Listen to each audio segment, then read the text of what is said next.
ونستغفره ونؤمن به ونتوكل عليه ونعوذ بالله من شرور أنفسنا ومن سيئات أعمالنا من يهده الله فلا مضل له ومن يضلله فلا هادي له ونشهد أن لا إله إلا الله وحده لا شريك له وأشهد أن محمدا عبده ورسوله أما بعد فأعوذ بالله من الشيطان الرجيم بسم الله الرحمن الرحيم لقد كان لكم في رسول الله أسوة حسنة لمن كان يرجو الله واليوم الآخر وذكر الله كثيرا وقال الله تعالى في مقام آخر كنتم خير أمة أخرجت للناس تأمرون بالمعروف وتنهون عن المنكر وقال الله تعالى في مقام آخر قل إن كنتم تحبون الله فاتبعوني يحببكم الله ويغفر لكم ذنوبكم والله غفور رحيم وقال النبي صلى الله عليه وسلم لا يؤمن أحدكم أن يكون أحب إليه من والده وولده والناس أجمعين صدق الله العظيم. ایک مرتبہ درود شریف پڑھ لیں. اللہم صلی علی سیدنا محمد وعلى آل سيدنا محمد وبارك وسلم. اللهم صل على سيدنا محمد وعلى آل سيدنا محمد وبارك وسلم. اللهم صل على سيدنا محمد وعلى آل سيدنا محمد وبارك وسلم. معزز سامعین کرام، عزیز بزرگوں، نوجوانوں اور معصوم بچوں، قرآن کریم کی چند آیات اور نبی پاک صلی اللہ علیہ وسلم کے ارشادات میں سے ایک حدیث آپ کی خدمت میں پڑھی ہے، جس کے اندر اللہ کے محبوب صلی اللہ علیہ وسلم نے فرمایا لا يؤمن احدكم ان يكون احب اليه من والده وولده والناس اجمعین. تم میں سے کوئی شخص اس وقت تک مسلمان نہیں ہو سکتا جب تک کہ تمہارے والدین سے زیادہ، تمہاری اولادوں سے زیادہ اور دنیا میں تمام مخلوق سے زیادہ تم کو محبت نہ ہو جائے جناب محمد الرسول اللہ صلی اللہ علیہ وسلم سے. فرمایا لا یؤمن احدکم، اس وقت تک تم مسلمان نہیں ہو سکتے. قرآن کریم کی آیت میں نے آپ کے سامنے پڑھی جس کے اندر اللہ تبارک و تعالی فرما رہے ہیں لقد کان لکم فی رسول اللہ اسوۃ حسنہ، کہ نبی پاک صلی اللہ علیہ وسلم کی زندگی تمہارے لیے بہترین نمونہ ہے کہ آپ اپنی زندگی کو نبی پاک صلی اللہ علیہ وسلم کے طریقے کے مطابق گزارے. لمن کان یرجو اللہ والیوم الآخر وذکر اللہ، اور اس شخص کے لیے اور بھی زیادہ بہترین ہے کہ جو اپنے آپ کو اس بات پر یقین رکھتے ہیں کہ جو آخرت کے دن پر ایمان رکھتے ہوں، اللہ پر ایمان رکھتے ہوں اور مرنے کے بعد حساب و کتاب پر بھی ایمان رکھتے ہوں، ان مسلمانوں کے لیے، ان ایمان والوں کے لیے اور بھی زیادہ بہترین نمونہ ہے نبی پاک صلی اللہ علیہ وسلم کی زندگی، کہ آپ اپنی زندگی کو ان کے طریقے پر لے کر کے آئیں. دوسری آیت میں نے آپ کی خدمت میں پیش کی کنتم خیر امت اخرجت للناس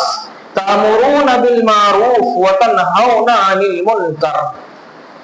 کہ تم بہترین امت ہو اس لیے کہ لوگوں کو بھلائی کی طرف بلاتے ہو، برائی سے روکتے ہو، امر بالمعروف کا حکم کرتے ہو، نہی عن المنکر سے روکتے ہو۔ تیسری آیت قرآن کریم کی میں نے آپ کے سامنے پڑھی، قُلْ إِن كُنتُمْ تُحِبُّونَ اللَّهَ فَاتَّبِعُونِي يُحْبِبْكُمُ اللَّهُ وَيَغْفِرْ لَكُمْ ذُنُوبَكُمْ وَاللَّهُ غَفُورٌ رَحِيمٌ، کہ ایمان والو، اے محبوب آپ علیہ السلام، آپ ان لوگوں سے فرما دیجئے اگر یہ لوگ یہ چاہتے ہیں کہ اللہ تبارک و تعالی ان سے محبت کرنے والا بن جائے، اللہ تبارک و تعالی ان بندوں سے محبت کرنے لگے، تو آپ فرما دیجئے فَاتَّبِعُونِی، کہ آپ میری اتباع کیجئے، آپ میرے کہنے کے مطابق عمل کیجئے، جن باتوں کا رب اور رب کا محبوب حکم دے ان باتوں کو مان کر کے زندگی گزاریے۔ فَاتَّبِعُونِی یُحْبِبْکُمُ اللَّهُ، پھر اللہ تم سے محبت کرنے والے بن جائیں گے۔ وَيَغْفِرُ لَكُمْ ذُنُوبَكُمْ، اور خالی محبت نہیں کریں گے بلکہ فرمایا تمہاری مغفرت بھی فرمائیں گے، ذُنُوبَكُمْ، تمہارے گناہوں کو معاف بھی فرمائیں گے۔ واللہ غفور الرحیم، اللہ تو وہ ذات ہے جو رحمان ہے، رحیم ہے، اپنے بندوں پر رحم کرنے والی ذات ہے۔ تو ان تمام کی تمام احادیث اور آیت قرآنیہ سے بات معلوم ہو گئی کہ ہم سب کو دنیا کے اندر سب سے زیادہ جو محبت کرنی ہے، جس کی سب سے زیادہ بات کو ماننا ہے، جس کے ہم امتی ہیں اس کی بات کو ماننا ہے، اس نبی کے طریقے کے مطابق اپنی زندگی کو ڈھالنا ہے، اس نبی کی زندگی کے مطابق اپنی زندگیوں کو بنانا ہے۔ اور میں اکثر کہا کرتا ہوں کہ دنیا میں جب محبت کسی سے ہو جاتی ہے تو اس کی زندگی کے اندر ظاہری 3 وجوہات ہوتی ہیں، یا تو محبت ہوتی ہے حسن و جمال کی وجہ سے کہ انسان بڑا خوبصورت ہے، اس وجہ سے محبت ہو جاتی ہے ایک دوسرے میں، تو آقا علیہ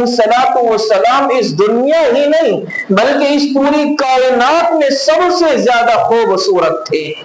جس کے بارے میں حسان ابن ثابت نے ایک شعر پڑھا، بلغ العلا بکمالہ کشف الدجا بجمالہ حسنت جمیع خصالہ صلوا علیہ وآلہ۔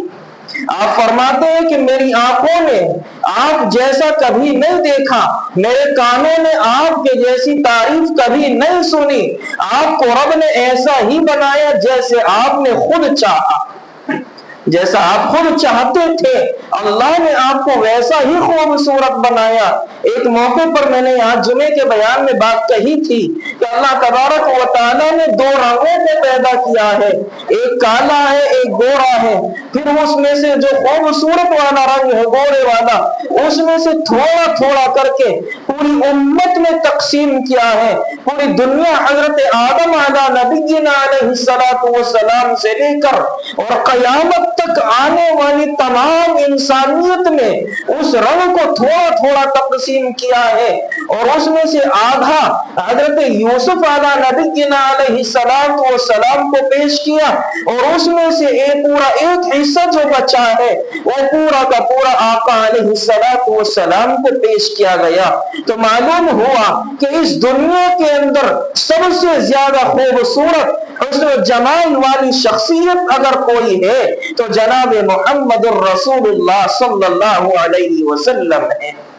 جس کے بارے میں ام المؤمنین حضرت عائشہ صدیقہ رضی اللہ تعالیٰ عنہ فرماتی ہے کہ جن عورتوں نے حضرت یوسف علیہ نبینا علیہ السلام کو دیکھ کر اپنی انگلیوں کو کاٹ لیا، کاش وہ میرے محبوب کو دیکھتی تو اپنی گردنوں کو کاٹ ڈالتی،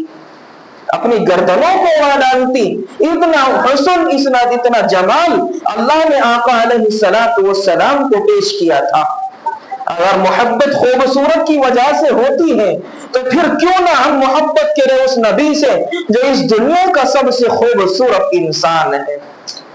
دوسری بات، محبت ہوتی ہے کمالات کی وجہ سے، کہ انسان کے اندر اللہ نے علم دیا، ہنر دیا، کوئی ہاتھ کا دستکار بنا دیا، اس ہنر کی وجہ سے ایک دوسرے سے محبت ہو جاتی ہے۔ تو آقا علیہ السلام کو اللہ نے بے شمار کمالات عطا فرمائے، جتنے ایک انسان میں نہیں ملتے۔ 10-20 پوری دنیا کے کمالات کو جوڑے، اللہ کے محبوب صلی اللہ علیہ وسلم کو وہ تمام کے تمام کمالات بیک وقت ایک آدمی میں دیکھے جا سکتے ہیں۔ اتنے کمالات دیے کہ آپ چاند کے اشارے سے 2 ٹکڑے کر دیے، یہ کمالات تھے۔ اس لیے کہ معجزات کو بھی کمالات سے تعبیر کیا جاتا ہے۔ اتنے کمالات دیے کہ آپ کی مٹھی میں بند کنکریوں نے کلمہ پڑھا۔ آپ کے بے شمار کمالات ہیں۔ اگر ہنر کی وجہ سے محبت ہے تو پھر آقا علیہ السلام اس دنیا میں سب سے زیادہ باکمال انسان تھے۔ اور تیسری وجہ محبت کی یہ ہوتی ہے کہ احسانات کی وجہ سے انسان محبت کرنے پر مجبور ہو جاتا ہے۔ اگر کسی انسان نے کسی پر کوئی احسان کر دیا، اب اس کے احسان کی وجہ سے ایک دوسرے سے محبت ہو جاتی ہے کہ میرا فلاں مشکل میں اس نے میرا ساتھ دیا تھا، کیوں نہ میں اس سے محبت کروں، کیوں نہ میں اس کا ساتھ دینے والا بنوں۔ تو اللہ کے محبوب صلی اللہ علیہ وسلم کے ہم لوگوں پر سب سے زیادہ احسانات ہیں۔ اور اس سے بڑا احسان کیا ہوگا کہ آپ ہی کی وجہ سے ہم ایمان والے بنے، آپ ہی کی وجہ سے ہم اس دنیا میں آئے، آپ ہی کے صدقے سے ہمیں علم ملا، آپ ہی کے صدقے سے ہمیں اللہ نے عذاب سے بچایا۔ کون سا عذاب؟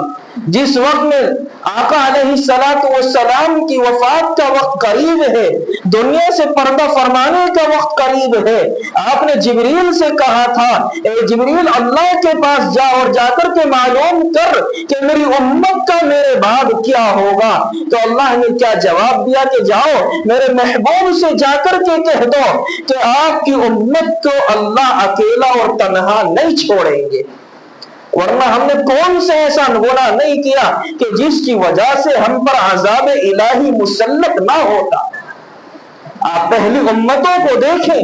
چھوٹے چھوٹے گناہوں کی وجہ سے پوری امت کو اللہ نے ہلاک و برباد کر دیا۔ کتاب کے اندر آتا ہے کہ ایک اللہ جبریل علیہ السلام کو اللہ نے حکم دیا کہ جاؤ کہ فلاں بستی کو الٹ دو پلٹ دو۔ اب جب فرشتہ وہاں پہنچا، دیکھا کہ ایک کونے میں ایک بزرگ بیٹھے ہوئے اللہ کا ذکر میں مشغول ہے، وہ واپس گئے اور جا کر کے کہا اے الہی ایک بندہ ہے جو تیرے ذکر میں مشغول ہے، میں کیسے اس بستی کو الٹ دوں؟ اللہ نے کیا کہا تھا ہم سب جانتے ہیں کہ جاؤ پوری بستی کو اٹھا کر اسی کے اوپر ڈال دو، اس لیے کہ وہ اپنے آپ تو ذکر کر رہا ہے، اپنے آپ تو مجھے راضی کرنے کی کوشش کر رہا ہے، لیکن میری وہ بندے جو میرے راستے سے بھٹک چکے، جو ان کی آنکھوں کے سامنے اندھیرا آ چکا، وہ ان کے بارے میں ذکر نہیں کر رہا ہے، وہ ان کو دعوت نہیں دے رہا ہے، وہ ان کو تبلیغ نہیں کر رہا ہے، اسے اپنی پڑی ہے، پوری بستی کو اٹھا کر اسی کو اوپر ڈال دو۔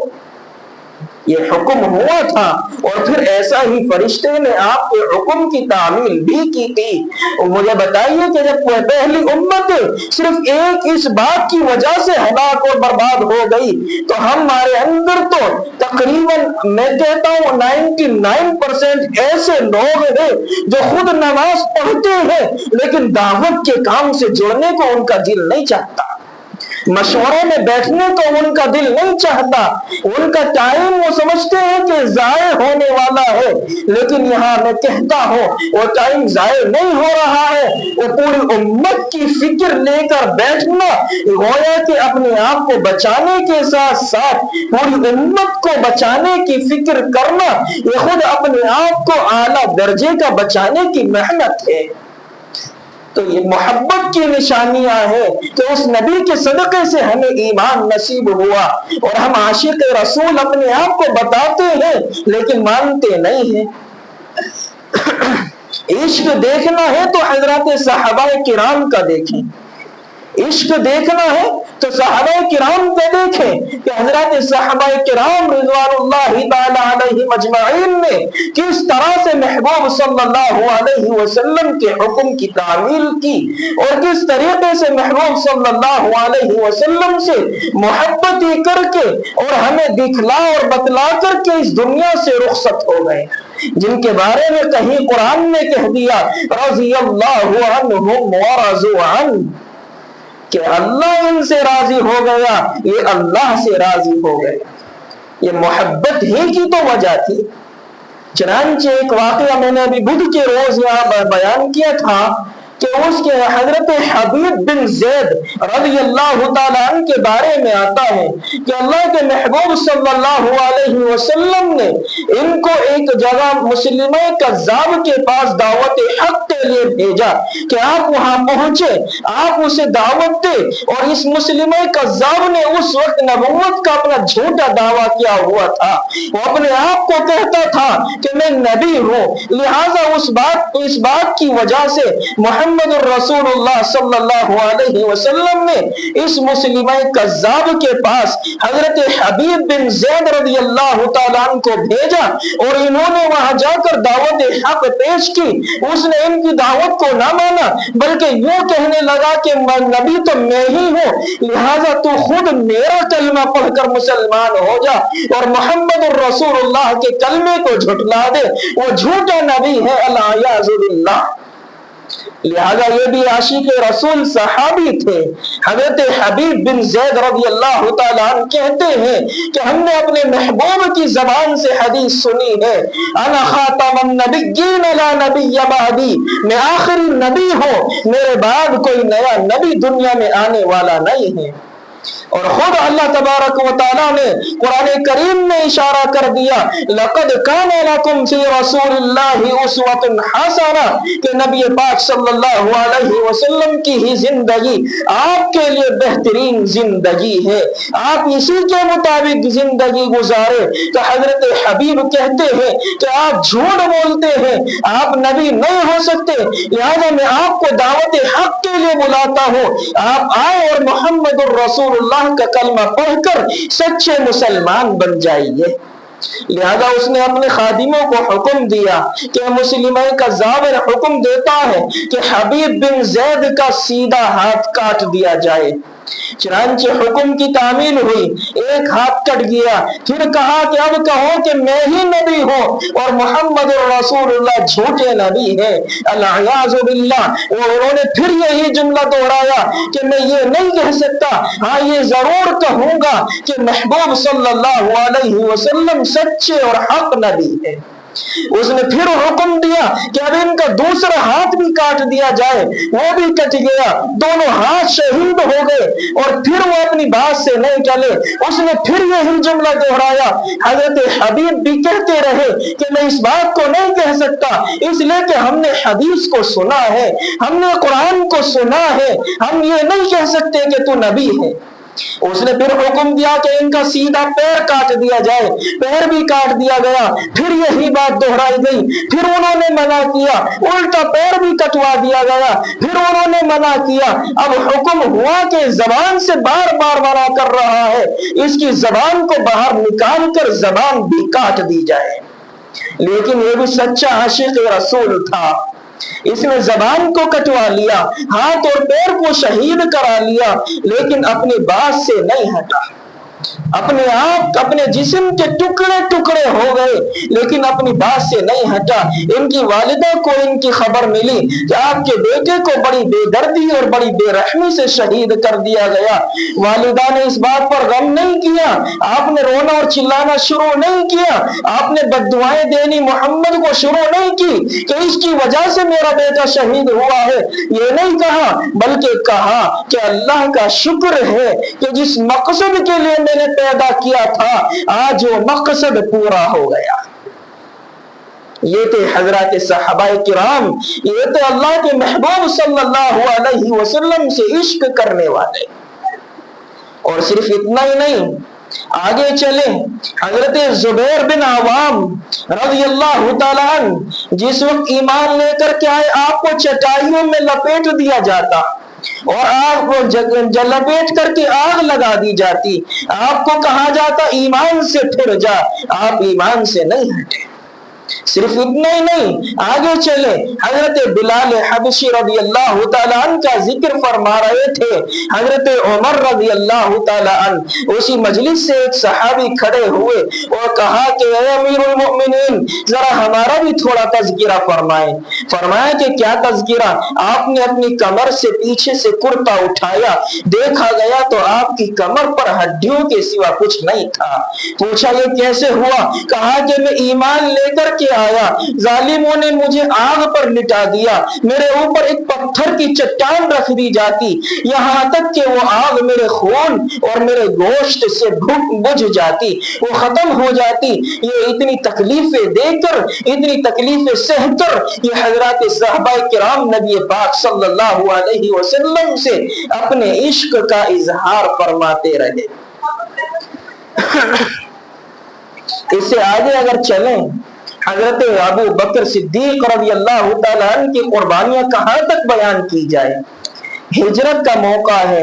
آپ عراق کے اندھیرے میں ہیں، آپ نے سفر کو شروع کیا ہے اور سفر شروع کرنے کے بعد آپ غار سور تک پہنچے ہیں، اور غار سور تک پہنچنے کے بعد حضرت ابو بکر صدیق رضی اللہ تعالیٰ عنہ نے آپ کو اپنے کمر پر بٹھایا اور پھر اوپر سفر طے کیا۔ جب آپ بالکل عنقریب اوپر چڑھ کر کے پہنچ گئے، آپ کو اتارا، اپنے بدن سے چادر لپیٹی ہوئی تھی، اس کے ٹکڑے ٹکڑے کیے، غار سور کے اندر جا کر صفائی کی اور اس چادر کے ٹکڑوں کو جتنے بھی اس میں سوراخ تھے سب کو بند کیا، اور پھر اللہ کے محبوب کو اندر لے کر کے حاضر ہوئے۔ حاضر ہونے کے بعد اللہ کے محبوب علیہ السلام نے انہیں دعا دی کہ اللہ اسے جنت میں میرا رفیق بنا دے۔ یہ وہ صحابی تھے جن سے اللہ کے محبوب کو محبت تھی۔ آج ہم بھی تو اللہ کے محبوب کے امتی ہیں، ہم بھی تو اسی بات کو کہتے ہیں۔ حضرت ذنیرہ رضی اللہ تعالیٰ عنہ کے بارے میں آتا ہے، آپ سے پہلے بھی کئی مرتبہ بتا چکا ہوں کہ جس وقت یہ ایمان لے کر کے آئی، ابو لہب نے ان کے سر پر ایک لوہے کی برچھی ماری، یہ فوراً نیچے گری، نیچے گرنے کے بعد تھوڑی دیر کے بعد ہی ان کی آنکھوں کی روشنی غائب ہو گئی، وہ نابینا ہو گئی۔ اور پھر ابو لہب کہتا ہے کہ اے ذنیرہ، تو نے میرے معبودوں کی کو توہین کی تھی، ان کو برا بھلا کہا تھا، تجھے لات اور منات نے تیرے آنکھوں کی بینائی کو چھین لیا۔ یہ اب افسوس میں گر گئی، افسوس کرنے لگی کہ اللہ یہ تو کہتا ہے لات اور منات نے روشنی چھینی ہے، حالانکہ روشنی کا لینے اور دینے والا تو میرا رب ہے۔ اللہ اس کو بتا دے کہ روشنی لات اور منات نے نہیں بلکہ آپ نے چھینی ہے، لہٰذا اس کو بتانے کے لیے میری روشنی کو واپس کر دے۔ تو اثر اٹھایا، دیکھتی کیا ہے کہ آنکھوں کی روشنی دوبارہ واپس آ گئی۔ یہ کیسے ہوا؟ یہ اللہ کے محبوب سے عشق کرنے والی تھی، یہ اللہ کے محبوب سے عشق کرنے والے حضرات تھے۔ حضرت سمیہ کی قربانیاں کچھ کم نہیں ہیں، ان کے پورے قبیلے اور ان کے پورے گھرانے کی قربانیاں کوئی کم نہیں ہیں۔ عمر بن جمو کو دیکھیں، آپ کی گھر والی ہے، غزوہ احد کا معرکہ ہے، اس احد کے معرکے کے اندر یہ عمر بن جمو کی گھر والی تین لاشوں کو اونٹ پر لاد کر لے جا رہی ہے اور اللہ کا شکر ادا کر رہی ہے، اللہ تو نے میرے بیٹے کو بھی قبول فرما لیا، میرے خاوند مصعب بن عمیر کو بھی قبول فرما لیا، اور میرے خالو حضرت امیر حمزہ کو بھی قبول فرما لیا۔ یہ امیر حمزہ وہی ہے جو سید الشہداء کہلائے گئے، جن کا کلیجہ نکال کر کے چبایا گیا اس دین کے لیے۔ ہم بھی اس نبی کے امتی ہیں، لیکن ظاہر میں ہم کہتے ہیں کہ عاشق رسول ہے، لیکن عاشق رسول ہونے کا دم کتنا بھرتے ہیں۔ ہمارے نوجوانوں کے بال اسٹائل دیکھیں تو لگتا ہے مسلمان کے بچے نہیں کسی یہودی کے بچے ہیں، کٹنگ وہ ہو چکی ہے۔ ان کے لباس کو دیکھیں، مسلمان نظر نہیں آتا، ان کی داڑھیوں کو دیکھیں، مسلمان نظر نہیں آتا، ان کے سروں پر ٹوپیاں نہیں، اور کہتے ہیں کہ ہم عاشق رسول ہیں۔ یہ اس نماز کو ختم کر دیتے ہیں جس نماز کا حکم 700 مرتبہ سے زیادہ قرآن کریم میں اللہ نے نازل فرمایا، جگہ جگہ فرمایا وَأَقِمُوا الصَّلَاةَ وَأَقِمُوا الصَّلَاةَ، تم نماز کو قائم کرو، نماز کو قائم کرو۔ لیکن آج یہ نوجوان اس نماز کو ختم کر بیٹھا، آج یہ نوجوان اس تبلیغ کو ختم کر بیٹھا جس تبلیغ میں حضرات صحابہ کرام نے جان دے کر یہ دین ہم تک پہنچایا۔ اس دین کی حفاظت کے لیے میں اکثر کہا کرتا ہوں کہ جو زمانہ چل رہا ہے ہم سب سے زیادہ اس بات پر متفق ہو جائیں کہ آپس کی لڑائی اور جھگڑوں کو ختم کریں، ایک پلیٹ فارم پر آ جائیں، آپس میں اتحاد کو قائم کریں، اور یہ تبھی ہو سکتا ہے جب ہمارے جسم کے اندر نبی پاک علیہ السلام کی سنتیں سما جائیں، نبی پاک علیہ السلام سے عشق کرنے لگے، نبی علیہ السلام سے سچا عشق ہمیں ہو جائے، نمازوں کی پابندیاں کرنے لگے، دلوں سے گناہ کی نفرتیں پیدا ہو جائیں، دلوں سے گناہ کی نفرتیں پیدا ہو جائیں، اور دلوں میں اللہ کی عبادت کا شوق اور ذوق پیدا ہو جائے۔ اس وقت تک، اس لیے کہ میں نے آپ سے 3-4 جمعے پہلے کہا تھا کہ ایک زمانہ آئے گا، آقا علیہ السلام نے فرمایا کہ ایک زمانہ ایسا آئے گا کہ میری امت کے مسلمانوں کے لیے پوری امت جمع ہو جائے گی تاکہ انہیں تکلیف پہنچائی جائے، اور خود اللہ نے بات قرآن میں فرمائی وقالت اليهود ليست النصارى على شيء وقالت النصارى ليست اليهود على شيء، یہاں تک کہ آقا علیہ السلام نے فرمایا کہ یہود اور نصارہ جو ایک دوسرے کے دشمن بنے ہوئے ہیں، اور آج سے نہیں، آقا علیہ السلام کے زمانے سے بنے ہوئے ہیں، اور تا قیامت تک ایک دوسرے کے دشمن ہی رہیں گے، لیکن جب باری مسلمانوں کو ستانے کی آئے گی یہ بھی ایک دوسرے میں آپس میں اتفاق کر بیٹھیں گے، اتحاد کر بیٹھیں گے تاکہ مسلمانوں کو تکلیف دی جا سکے، تاکہ مسلمانوں کو اس دنیا سے مٹایا جا سکے۔ یہاں تک کہ آقا علیہ السلام نے فرمایا اس قرآنی آیت کے ذیل میں کہ ایک دوسرے کو کہتے ہیں کہ نصارہ اپنے راستے سے ہٹ چکے ہیں، اور نصرانی کہتے ہیں کہ یہودی اپنے راستے سے ہٹ چکے ہیں، لہذا ایک دوسرے کو دونوں گمراہ کہتے ہیں، لیکن جب باری مسلمانوں کی آئے گی یہ دونوں ایک ہو جائیں گے، مسلمانوں کو ستائیں گے۔ آج فلسطین کے اندر دونوں ایک ہو چکے ہیں، آج دونوں ایک ہو چکے ہیں۔ آپ کی اس دنیا کے اندر اور مسلمانوں ہندوستان کے اندر بھی کیا چل رہا ہے ہم سب جانتے ہیں، کبھی ہندوستان پاکستان کا مسئلہ ہے تو کبھی ہمارے وقت کا مسئلہ ہے۔ میں نے آپ سے 2 ہفتے پہلے بھی یہ بات دہرائی تھی کہ مسلمانوں ہمیں اس وقت میں اتفاق کی سخت ضرورت ہے۔ ہمیں یہ نہیں دیکھنا کہ کون سا مسئلہ کس سے جڑا ہوا ہے، ہمیں یہ دیکھنا ہے کہ کلمے کا شریک ہے، کلمے کو پڑھنے والا ہے، مسلکوں پر نہ پڑھو۔ اس لیے کہ میں یہ نہیں کہتا کہ ہم جنتی ہیں، اس لیے کہ ہم دیوبندی ہیں، اہل سنت والجماعت ہیں۔ آقا علیہ السلام کی حدیث ہے اور صاف لفظوں پر حدیث ہے کہ میری امت میں 72 فرقے ہوں گے، 73 فرقے ہوں گے، جس میں سے ہر فرقہ جہنمی ہوگا سوائے ایک فرقے کے۔ پوچھا گیا وہ کون سا؟ فرمایا کہ وہ ہوگا جس نے میری اطاعت کی، جس نے میرے حکم کو مانا۔ اور میں تو کہتا ہوں کہ ہم تو حکم تو نہیں مانتے، ہم تو حکم کو نہیں مانتے، تو پھر ہم کہاں جائیں گے؟ خود فیصلہ کریں۔ ہم سمجھتے ہم دیوبندی ہیں، اہل سنت والجماعت ہیں، ہم جنت میں چلے جائیں گے۔ ہاں میں مانتا ہوں جنت میں جانے کا حق رکھنا چاہیے اور دعا کرنی چاہیے، گمان کرنا چاہیے، مومن کو اچھے گمان کے ساتھ رہنا چاہیے، لیکن اس کے ساتھ ساتھ اسباب کو بھی ظاہر کرنا چاہیے، اسباب کو بھی اختیار کرنا چاہیے۔ خالص مسلمان ہونے کی حیثیت سے نہیں رہنا چاہیے۔ اس لیے کہ اللہ نے فرمایا ایمان والے تمہارے اندر امتیاز کو پیدا کر دیا جائے گا، فرق کو پیدا کر دیا جائے گا، تاکہ ہم یہ شمار کر سکے، ہم آسانی سے گن سکے، آپس میں ہمیں کوئی غفلت نہ ہو۔ ہم یہ کہتے ہیں ام حسب الذین ان یترکوا ان یقولوا آمنا وهم لا یفتنون، ایمان والو تمہیں آزمایا جائے گا، اور آزمائش کے